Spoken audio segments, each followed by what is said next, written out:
The UK hosts its first EU summit since Brexit today, as the Prime Minister attempts to reset relations, paving the way for a wider agreement with Brussels. Now, Sir Keir Starmer says that today's expected deal with the European Union would be a win for jobs and bills and borders. But many, including several of today's papers, as you can see, think it's a betrayal of the Brexit vote and a step closer to the UK joining the EU. Well, political commentator and former MEP Annunziata Rees-Mogg says the UK should not surrender to the European Union, while political writer and activist Femi Olawole says the democratic licence for Brexit has expired. Femi, the country voted to leave the EU. How on earth is this government going to take us back in? So, we can debate another time whether or not it was democratic to have a referendum on our relationship with the EU before people could actually see what that relationship would be. And then once the Brexit deal was negotiated and everybody, including Brexit supporters, hated it, refusing to let people vote on it. That's not true. But you will lose that debate.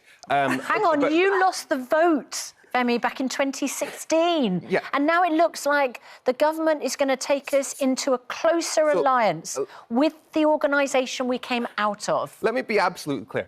I do not care about betraying a Brexit vote from 10 years ago. You don't care about democracy? You know why? Because I care a hell of a lot more about the record levels of people that are currently in poverty than I care about the wishes from 10 years ago of people, many of whom are dead. Right now, we have record. I mean, old people voted leave, young people voted remain on ballot. What about the many new voters? So I think it was about by about 2018. If you'd won the vote, then if you'd won the vote, would you be making the same point that it no longer stood?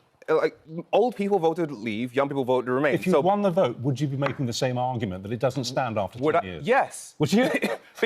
I don't believe you. Because right now... What if many of those voters had died? Right now, people are in poverty. The UK is facing a record cost of living crisis, and I care a lot more about that. I mean, the debate about whether or not Brexit is good or bad for working people, whether or not it's making us richer or poorer, that's over, because your lot have said it is making us poorer. Boris Johnson said it's that... Well, let's let Annunziata say what she thinks. That's quite simply not true. The only extent to which anyone is able to argue it's making us poorer is by absolutely inaccurate Office of Budget Responsibility forecasts and then trying to deduct something that never happened in the first place. What do you think's happening today? That doesn't work. Susanna. If we look at the cost of living across the Channel, one of the newspapers today, one for which you write, Femi, says we'll save money on beef purchases. Susanna. Hang on, Femi, let Annunziata speak. In France and most of the other European countries, beef is 50% more expensive than here. Right. It is not a saving. Aligning us with the EU would cost us more. So what are you worried about? What are you worried about today Susanna, with this deal? Problem. Today, I'm worried about us paying in order to be able to tender for defence. I'm worried about freedom of movement, just as Keir Starmer gives the big rhetoric on immigration.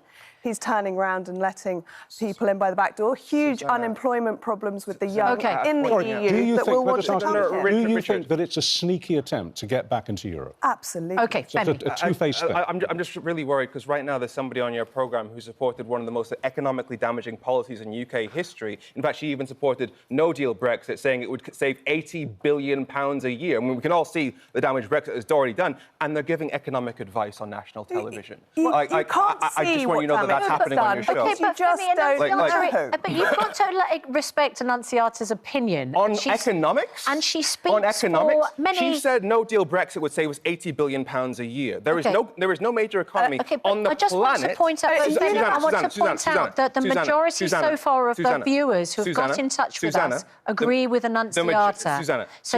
So, Femi, you can keep saying my name, but I need to make the point that Annunziata is making a view heard, or trying to, which a lot of people who voted for Brexit agree with. By 45 and the people who have got in touch with us this morning have not died. They are still living voters who feel that their democratic decision is now being overturned. By 45-9, Brexit voters believe that Brexit has made us poorer. As for no-deal Brexit, which was supported by you, there is no major economy on the planet that has no trade deal with its closest neighbours, which means she supported doing something that every successful economy on the planet... You don't need to talk about Annunziata in the third person, because she's right in front of you. You can talk to me, but you can also let me speak. You supported something... OK, now let Annunziata... You supported... Let me finish my point, please. You supported something that every successful economy on the planet has chosen specifically not to do. 11.4 million people voted for Brexit. At the last election, only 9.7 million people voted for the Labour Party. But the Labour Party did that on a platform that they would not take us back into the EU. They would not take us, they would not give freedom of movement, they would not take us back into the single market. It looks like they are doing both of these things behind voters' wishes. Do you think that actually, whatever you think of the rights and wrongs of it, do you think that the Prime Minister is sneakily trying to get us back into the EU by the back door? I would say that right now, every single party that supported Brexit says that Brexit is making us poor. The Reform Party has said that Brexit is making us poor. Nigel Farage says we haven't... You've made that point so many times. No, you challenged it, so I'm pushing back. Nigel has absolutely clarified that. Point, please? Well, I'd rather you answer my question, Femi. Do you think that the Prime Minister today is attempting to get back into the EU by the back door? Rishi Sunak says Brexit has damaged our exports. Rishi Sunak says Brexit has damaged our exports. Boris Johnson says it's damaged our trade. The Reform Party says that it's making us poor, and that if they were in power, they'd go for no-deal Brexit, which the Reform Party themselves say would damage our food supply for the next 20 years. Is there any chance you could possibly answer the question? Do you think that tactically what we're seeing today is an attempt to get back into the EU by the back door? Given that the majority of people would like to be back in the EU, yes, I would like to move in that direction. Ultimately, this is making us poor. And anybody watching this cares a hell of a lot more about the cost of living crisis than the political squabbles in Westminster. Yeah, Annunziata? Well, it seems like the debate has been closed down. A lot of incorrect facts. And let's face it, the democratic vote is on the side remaining out. Is it... OK, Annunziata, is this a land grab for reform votes? Those Labour Party voters... It will hand votes to reform, and particularly amongst the young. OK. Thank you both. Thank you. Very much indeed.